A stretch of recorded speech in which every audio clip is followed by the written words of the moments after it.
ಓಂ ನಮೋ ವೆಂಕಟೇಶಾಯ. ನಮಸ್ಕಾರ ಸ್ನೇಹಿತರೆ, ಪ್ರಮಿಳಾ ಟಾಕ್ಸ್ಗೆ ನಿಮಗೆಲ್ಲರಿಗೂ ಸ್ವಾಗತ.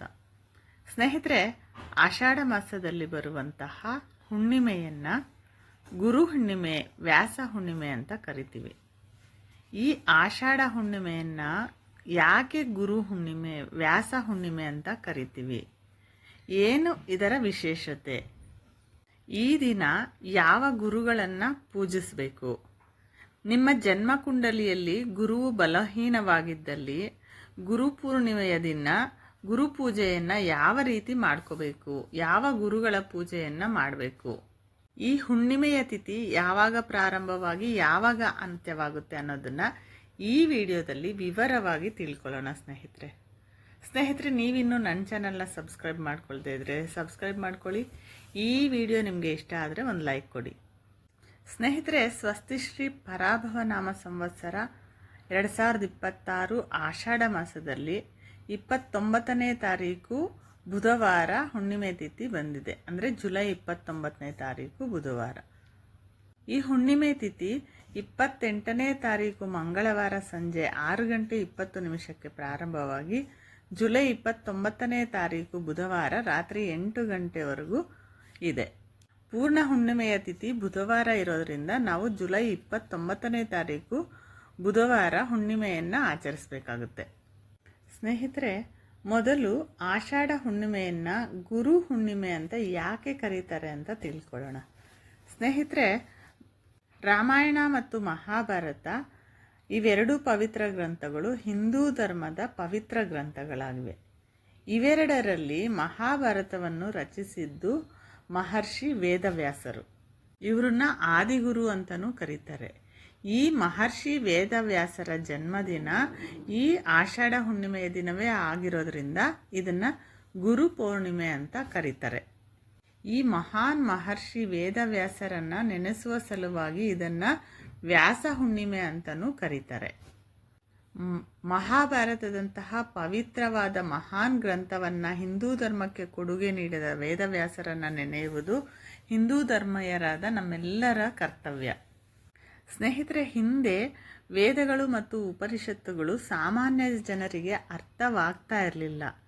ವೇದವ್ಯಾಸರು ಈ ವೇದಗಳನ್ನು ಋಗ್ವೇದ, ಯಜುರ್ವೇದ, ಸಾಮವೇದ ಮತ್ತು ಅಥರ್ವಣ ವೇದ ಅಂತ 4 ಭಾಗಗಳಾಗಿ ವಿಂಗಡಿಸಿ ಜನಸಾಮಾನ್ಯರಿಗೂ ಅರ್ಥವಾಗುವಂತಹ ರೀತಿಯಲ್ಲಿ ಈ 4 ವೇದಗಳನ್ನು ವಿಂಗಡಿಸಿ ಅದರಲ್ಲಿ ವಿವರಿಸಿದ್ದಾರೆ.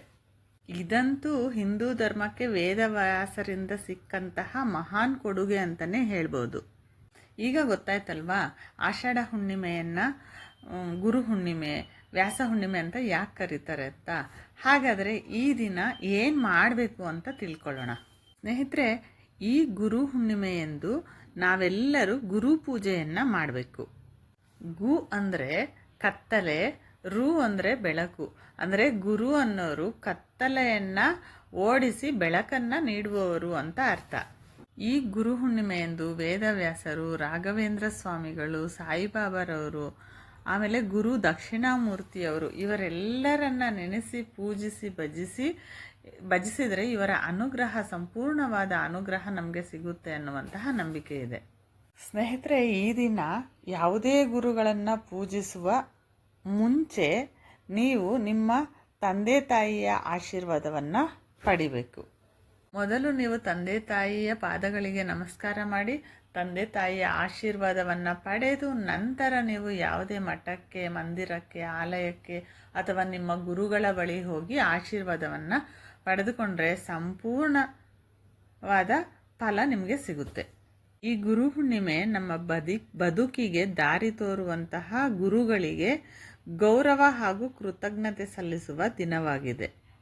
ಈ ದಿನ ಶಿಷ್ಯರು ತಮ್ಮ ಗುರುಗಳ ಪಾದಗಳಿಗೆ ನಮಸ್ಕರಿಸಿ ಹೂ, ಹಣ್ಣು ಹಾಗೂ ಕಾಣಿಕೆಗಳನ್ನು ನೀಡಿ ಅವರ ಆಶೀರ್ವಾದವನ್ನು ಪಡ್ಕೊಂಡ್ರೆ ಬಹಳ ಒಳ್ಳೆಯದು.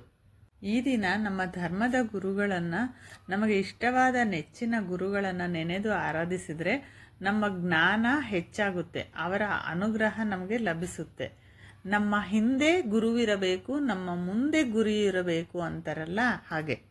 ಈ ದಿನ ನಿಮ್ಮ ನೆಚ್ಚಿನ ಗುರುಗಳು ಇದ್ದರೆ ಅವರ ಕಾಲಿಗೆ ನಮಸ್ಕರಿಸಿ ಅವರಿಗೆ ಹಣ್ಣು ಮತ್ತು ಕಾಣಿಕೆಗಳನ್ನು ನೀಡಿ ಅವರ ಆಶೀರ್ವಾದವನ್ನು ಪಡ್ಕೊಳ್ಳಿ. ಅದೇ ರೀತಿ ಒಂದು ಮಾತು ಸ್ನೇಹಿತರೆ, ಈಗಿನ ಮಕ್ಕಳಲ್ಲೂ ಕೂಡ ಗುರುಭಕ್ತಿಯನ್ನು ಬೆಳೆಸಬೇಕು. ನಿಮ್ಮ ಮನೆಯಲ್ಲಿ ಚಿಕ್ಕ ಮಕ್ಕಳಿದ್ದರೆ ಅವರ ಗುರುಗಳಿಗೆ ಅಂದರೆ ಅವರ ಶಾಲೆಯಲ್ಲಿ ಅವರ ಗುರುಗಳ ಕಾಲಿಗೆ ನಮಸ್ಕರಿಸಿ ಅವರ ಆಶೀರ್ವಾದವನ್ನು ಪಡ್ಕೊಳ್ಳೋಕೆ ಹೇಳಿ. ಅವ್ರಿಗೆ ಅವರ ಗುರುಗಳಿಗೆ ಏನಾದರೂ ಕೊನೆಗೆ ಒಂದು ಪೆನ್ ಆಗಿದ್ದಿರಬಹುದು, ಏನೋ ಒಂದು ಕಾಣಿಕೆಯನ್ನು ನೀಡಿ ಅವರ ಆಶೀರ್ವಾದವನ್ನು ಪಡ್ಕೊಳ್ಳೋಕ್ಕೆ ತಿಳಿಸಿ. ಚಿಕ್ಕ ವಯಸ್ಸಿನಲ್ಲೇ ಅವರಿಗೆ ಅವರ ಮನಸ್ಸಿನಲ್ಲಿ ಗುರುಭಕ್ತಿ ಅನ್ನೋದು ಮೂಡುತ್ತೆ. ನಿಮಗೆ ಯಾರಾದರೂ ಗುರುಗಳು ಇಲ್ಲ ಅಂತಂದರೆ ನಿಮಗೆ ಈಗಿನ ಜೀವನದಲ್ಲಿ, ಈಗ ಬದುಕುತ್ತಿರುವಂತಹ ಜೀವನದಲ್ಲಿ ನಿಮಗೆ ಕಷ್ಟ ಸಮಯದಲ್ಲಿ ಅಥವಾ ಯಾವಾಗಲಾದರೂ ಸರಿಯಾದ ಮಾರ್ಗದರ್ಶನವನ್ನು ನೀಡುತ್ತಿರುವಂತಹ ಹಿರಿಯರು ಯಾರಾದರೂ ನಿಮಗೆ ಇದ್ದರೆ ಅವರ ಕಾಲಿಗೆ ನಮಸ್ಕರಿಸಿ ಅವರ ಆಶೀರ್ವಾದವನ್ನು ಪಡ್ಕೊಳ್ಳಿ.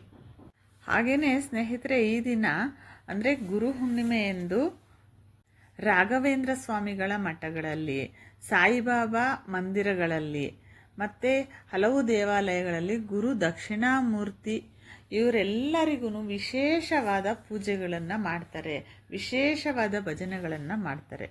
ನಿಮ್ಮಲ್ಲಿ ಯಾರಾದರೂ ರಾಘವೇಂದ್ರ ಸ್ವಾಮಿಗಳ ಭಕ್ತರಿದ್ದರೆ, ಸಾಯಿಬಾಬಾ ಗುರುಗಳ ಭಕ್ತರಿದ್ದರೆ ಅಥವಾ ಗುರು ದಕ್ಷಿಣಾಮೂರ್ತಿ ಅವರ ಭಕ್ತರಿದ್ದರೆ ಈ ಗುರು ಪೌರ್ಣಮಿಯಂದು ನೀವು ರಾಘವೇಂದ್ರ ಸ್ವಾಮಿಗಳ ಮಠಕ್ಕೆ ಹೋಗಿ ಮತ್ತು ಸಾಯಿಬಾಬಾ ಮಂದಿರಗಳಿಗೆ ಹೋಗಿ ದರ್ಶನವನ್ನು ಮಾಡಿಕೊಂಡು ಅಲ್ಲಿ ಮಾಡುತ್ತಿರುವಂತಹ ಭಜನೆಯಲ್ಲಿ ಪಾಲ್ಗೊಂಡು ಪೂಜಿಸಿ ದರ್ಶನವನ್ನು ಮಾಡಿಕೊಂಡು ಬನ್ನಿ.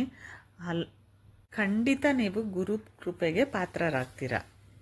ನಿಮ್ಮಲ್ಲಿ ಯಾರಾದರೂ ರಾಘವೇಂದ್ರ ಸ್ವಾಮಿ ಭಕ್ತರಿದ್ದರೆ ಸ್ನೇಹಿತರೆ, ನಿಮಗೆ ನಾನು ಈಗ ಹೇಳುವಂತಹ ಮಂತ್ರವನ್ನು ಈ ಗುರು ಹುಣ್ಣಿಮೆಯೆಂದು ನಿಮಗೆ ಸಾಧ್ಯವಾದರೆ 11 ಬಾರಿ, 21 ಬಾರಿ, 108 ಬಾರಿ ಹೇಳ್ಕೊಂಡ್ರೆ ನಿಜವಾಗ್ಲೂ ಗುರು ಕೃಪೆಗೆ ಪಾತ್ರರಾಗ್ತೀರ. ಪೂಜ್ಯಾಯ ರಾಘವೇಂದ್ರಾಯ ಸತ್ಯಧರ್ಮ ರಥಾಯ ಚ ಭಜತಾಂ ಕಲ್ಪವೃಕ್ಷಾಯ ನಮತಾಂ ಕಾಮಧೇನುವೈ. ಹಾಗೆಯೇ ಸಾಯಿಬಾಬಾ ಭಕ್ತರಿದ್ದರೆ ಸಾಯಿ ಗಾಯತ್ರಿ ಮಂತ್ರ ಓಂ ಸೀಧಾಯ ವಿದ್ಮಹೆ ಸೈದೇವ ಧೀಮಹಿ ತನ್ನೋ ಸಾಯಿ ಪ್ರಚೋದಯಾತ್. ಈ ಮಂತ್ರವನ್ನು ನೀವು 11 ಬಾರಿ, 21 ಬಾರಿ, 108 ಬಾರಿ ಬ್ರಾಹ್ಮಿ ಮುಹೂರ್ತದಲ್ಲಿ ಜಪಿಸಿದರೆ ಖಂಡಿತ ನಿಮಗೆ ಗುರು ಕೃಪೆಗೆ ಪಾತ್ರರಾಗ್ತೀರ ನೀವು.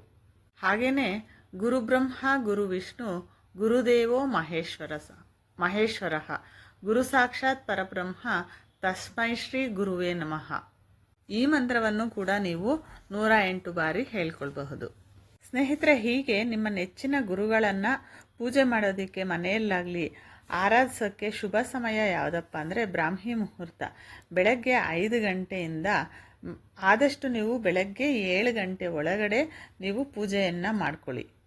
ಆ ಸಮಯದಲ್ಲಿ ನಿಮಗೆ ಪೂಜೆ ಮಾಡ್ಕೊಳ್ಳೋಕ್ಕಾಗಲಿಲ್ಲ ಅಂದರೆ ಬೆಳಗ್ಗೆ 9 ಗಂಟೆಯಿಂದ 11 ಗಂಟೆ ಒಳಗೆ ಮಾಡ್ಕೊಳ್ಳಿ. ಒಟ್ಟಾರೆ ಈ ದಿನ ಗುರುಗಳನ್ನು ಧ್ಯಾನ ಮಾಡಿದ್ರೆ, ಅವರನ್ನು ಭೇಟಿಯಾಗಿ ಅವರ ಆಶೀರ್ವಾದವನ್ನು ಪಡ್ಕೊಂಡ್ರೆ, ರಾಘವೇಂದ್ರ ಸ್ವಾಮಿಯ ಮಠಗಳನ್ನು ದರ್ಶಿಸಿಕೊಂಡ್ರೆ ನಿಮ್ಮ ಜನ್ಮ ಕುಂಡಲಿಯಲ್ಲಿರುವಂತಹ ಗುರುವಿನ ಬಲ ಕಡಿಮೆ ಇದ್ದರೆ ಅದು ನಿಮಗೆ ಸಂಪೂರ್ಣವಾಗಿ ಲಭಿಸುತ್ತೆ. ಸ್ನೇಹಿತರೆ, ಮಾಡ್ಕೊಳ್ಳಿ. ಹಾಗೆಯೇ ಈ ದಿನ ಸತ್ಯನಾರಾಯಣ ಸ್ವಾಮಿಯ ಪೂಜೆಯನ್ನು ಮಾಡ್ಕೋಬಹುದು.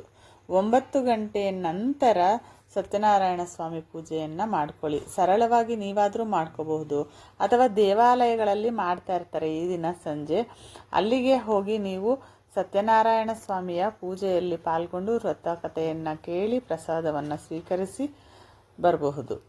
ಹಾಗೆಯೇ ಈ ದಿನ ನೀವು ಸತ್ಯನಾರಾಯಣ ಸ್ವಾಮಿ ಪೂಜೆಗೆಲ್ಲಾಗ್ಬೋದು, ಅಥವಾ ರಾಘವೇಂದ್ರ ಸ್ವಾಮಿಯ ಮಠದಲ್ಲಾಗ್ಬೋದು, ಅಥವಾ ಸಾಯಿಬಾಬಾ ಮಂದಿರದಲ್ಲಾಗ್ಬೋದು, ನಿಮಗೆ ಯಾರಿಗಾದರೂ ಒಂದಷ್ಟು ಜನಕ್ಕೆ ಪ್ರಸಾದವನ್ನು ಹಂಚಬೇಕು ಅಂತ ಏನಾದರೂ ಅನಿಸಿದ್ರೆ ಕಡಲೆಕಾಳು ಹುಸುಲೆಯನ್ನು ಮಾಡಿಕೊಂಡು ಈ ದಿನ ದೇವಾಲಯಗಳ ಬಳಿ ಹೋಗಿ ನಿಮಗೆ ಎಷ್ಟು ಕೈಲಾಗುತ್ತೋ, ಎಷ್ಟು ಜನಕ್ಕೆ ಕೊಡಲು ಸಾಧ್ಯವಾಗುತ್ತೋ ಅಷ್ಟು ಜನಕ್ಕೆ ಕಾಳು ಹುಸುಲೆಯನ್ನು ಹಂಚಿ ಬನ್ನಿ. ನಿಮಗೆ ಗುರುಬಲ ಹೆಚ್ಚಾಗುತ್ತೆ ಸ್ನೇಹಿತರೆ. ಇದರಿಂದ ಕೆಲವು ರಾಶಿಗಳಿಗೆ ಕೆಲವು ಜನ್ಮ ಕುಂಡಿಗಳಲ್ಲಿ ಅವರಿಗೆ ಗುರುಬಲ ಇಲ್ಲ ಅಂತ ಇರ್ತಾರಲ್ವ, ಅಂಥವರು ಈ ದಿನ ಈ ರೀತಿ ಗುರುಗಳನ್ನು ಧ್ಯಾನ ಮಾಡಿ ಅವರ ಆಶೀರ್ವಾದವನ್ನು ಪಡ್ಕೊಂಡ್ರೆ, ಈ ರೀತಿ ಕಡಲೆಕಾಳನ್ನು ಪ್ರಸಾದವಾಗಿ ಹಂಚಿದ್ರೆ ಖಂಡಿತ ನಿಮಗೆ ಗುರುಬಲ ಅನ್ನೋದು ಸಿಗುತ್ತೆ.